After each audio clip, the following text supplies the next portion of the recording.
Okay, proceeding with part 3. So this I guess in English would be called like a mountain ridge. You're actually walking on a kind of a very gradual slope.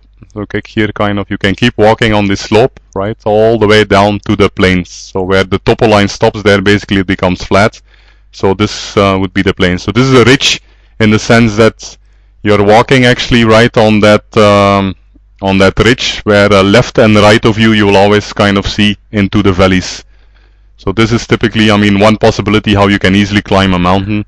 Forget climbing here. This is like very steep. In addition to the distance between the lines, which is very narrow here, Google will also give you some help by shading the topo maps. You can see that wherever it's steep, wherever the lines are close to each other, you will get a dark shade. When you're trekking, always avoid these dark shades because they will be almost nearly vertical, those sites. Okay, so now that's number 2. So these are the peaks. We basically mentioned that wherever you have a concentric line coming together. So if we go a little bit outside here, so here again I got a peak because all the lines are converging here. The inner circles are coming together here. So this is no doubt another peak. Altitude of how much? Yeah, so 400, 420, 440, 460, 480, 480 plus. Right, here again you see another peak of altitude 540. Okay, and let me maybe do one last peak. So sometimes you can see, right, you're coming on top of a plateau, but then here again it starts going up. So you need to keep getting inside until you're at the inner circle. That will be the highest point in the mountain range. So here we have another very high peak of 740. Yeah.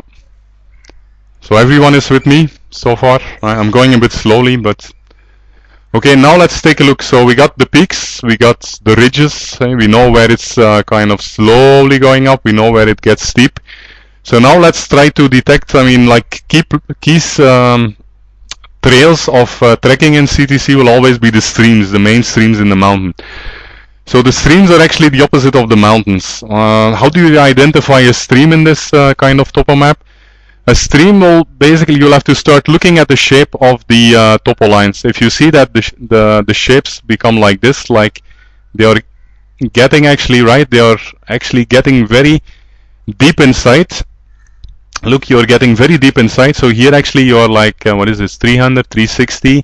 So here you're at an altitude of 260 meters. While everywhere you go, if you go right, you start climbing up. If you go left, you start climbing up. So this is obviously a stream. A stream or a valley. You're in the lowest local point. So anyway, in front of you, right of you, or left of you, basically you're climbing up. So that means you're in a stream. So if I can just draw a line and try to imagine now, try to follow this. So we're trying to avoid hitting the topo lines too early. So I'm just trying to go inside as far as possible. Where kind of the topo lines will kind of try to penetrate the mountain. See, you can follow, right? I'm actually trying to go as deep inside as possible with gaining as little altitude as possible. Here. So here I'm going up a little bit. Here, right? You can see the topo lines are closer. So here probably you will get some waterfall or steep drop in the stream. But you can still see that I'm going inside that inner curve. Basically I'm following the inner curve, so I'm actually going up along the stream. I hope everyone is kind of clear on that. So I'll trace a couple of streams in this range. So here I'm actually reaching the highest point, right? So this is like one stream. I cannot go further because if you look at the topo lines, I'm actually going now, here is actually the highest point, and I'm actually dropping again in another stream. Right, you can see, right, it's almost whitish, so this is almost like, if you can visualize this two-dimensional map in a three-dimensional manner, you can see that this is actually a deep gap. This is a deep cut in the mountain range. So here the second stream starts. So if we just follow this, right, you can see I'm proceeding in the lowest point in the mountain range because left it goes up, right it goes up. Yeah, I'm going downstream now, so behind me it goes up. Only in front of me I'm kind of slowly going down. Streams will always have a kind of a slow gradient. So let's keep following the stream in the mountain. because again I'll explain you why we typically use those streams. So this basically is how you, in a totally new, unknown kind of terrain, you kind of identify the streams. So here you're hitting a hill, so the stream moves around this hill. You're basically following the lowest point in this topographic map. Here again, see, I'm at a very low altitude. So, and here basically the stream will be exiting somewhere. So we'll validate this line in a minute in the satellite view. So this is another major stream. This is actually the regular Nagala stream. If I zoom out a little bit, so again from here you can clearly see kind of, right, how the stream, let me maximize a little, how the stream basically moves through this mountain range. So it basically remains in the lowest points. Here basically you're covering the longest distance on a kind of a very low gradient, a very unsteep gradient, getting as deep as possible. And you're covering maximum distance actually with minimal climbing, you can say. Okay, so we can always validate this, and we can even more fine-tune this line by going then to the satellite view. So let's take a look at the photographic view. You can already see, right, that the line is confirmed. You can see that at this point you got a clear stream, very big stream exiting the mountains. We're looking at a fairly high scale here of 500 meter. This is 500 meter wide. So you can imagine that this stream is kind of fairly big. If you look at the size of the stream, it's at least 100 meter wide.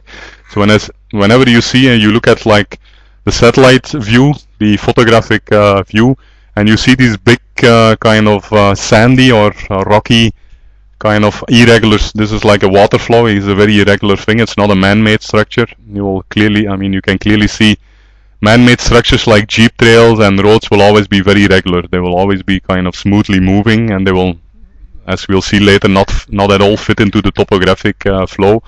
The stream will always be like very smoothly going left and right inside the terrain. So whenever you see such a kind of a bigger stream on the satellite view, you can be sure that this will be originating from the mountains, and there will be a high likelihood to be finding running water in this stream when it exits the mountains. You can also then see that here it becomes a bit cloudy. So normally if you follow the stream, eventually I think it's going a little bit, I'm not sure where it's going, but eventually it should always exit towards the Bay of Bengal on the western Ghats. So if you zoom in a little bit again, you will be able to see that actually the topographic view allows you to kind of approximate the stream. But if you would, you still see that you have a bit of an error margin here. So here you can see that you were kind of 100 meter away from the stream. Here you hit it perfectly. Here again you were a little 100 meter away. Topographic map will give you a good view overall, but don't take it for granted within a plus minus 200 meter thing. So if you really want to trace the stream properly, so then you will kind of start refining the view. You'll start kind of exactly overlaying the stream, right? So that if you take this trail along with you in your GPS, which we'll see later, that you really have an accurate location. See, we can, in these photographic views, we can zoom in much higher than in the topo views. Here you can see people who have gone to Nagala, you will see the Nagala temple here. You will see the jeep track that goes to Nagala temple. And even people who went to Nagala 61, these are the places where we, at the end of Sunday evening, we all assembled next to the stream after a full day of dry throats.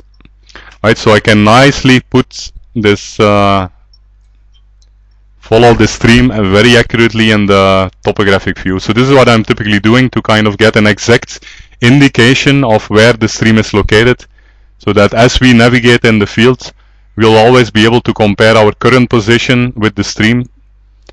It's kind of important to know where the nearby streams are, because the streams will have a couple of benefits, as we'll see while navigating. So like this, basically you refine the precision of your trail. Yeah, I'm gonna save the recording again. So this is basically how I will typically on Thursday and Friday evenings be spending my evening tracing streams here. Okay, voila. So this is one more point let me save the recording and then go to the next